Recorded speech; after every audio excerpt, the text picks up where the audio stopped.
Hi viewers, இன்னைக்கு எங்களோட evening snacks உருளைக்கிழங்கு பஜ்ஜி தான் வந்து செய்ய போறேன். கடலை மாவு, pepper, Kashmiri chilli powder, salt, கொஞ்சமா சோடா மாவு, இஞ்சி பூண்டு பேஸ்ட், சீரகத்தூள் இதெல்லாம் வந்து சேர்த்திருக்கேன். அதுக்கப்புறம் கொஞ்சமா இட்லி மாவும் சேர்த்திருக்கேன்.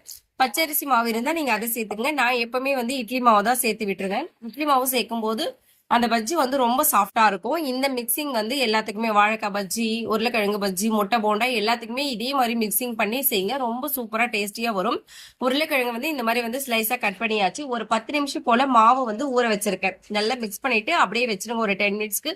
அதுக்கப்புறமா வந்து நீங்க பஜ்ஜி செஞ்சீங்கன்னா ரொம்ப சூப்பராகவும் வரும், ரொம்ப சாஃப்டாவும் இருக்கும். மெயினா வந்து இதுல அரிசி மாவு இல்லைன்னா நான் இந்த மாதிரி பஜ்ஜியே செய்ய மாட்டேன். இட்லி மாவு கொஞ்சமாவது இருந்தாதான் வந்து நான் பஜ்ஜி செய்வேன். அப்பதான் ரொம்ப வந்து சாஃப்டா சாப்பிடுறதுக்கு ரொம்ப சூப்பரா இருக்கும். இன்னைக்கு எங்களோட ஈவினிங் ஸ்நாக்ஸ் வந்து உருளைக்கிழங்கு பஜ்ஜியும் ஃபில்டர் காஃபியும் தான். இதுலயும் வந்து நாங்க வந்து கருப்பட்டி தான் வந்து சேர்த்திருக்கேன். என்னோட சேனல் பிடிச்சிருந்தா சப்ஸ்கிரைப் பண்ணுங்க. தேங்க்யூ.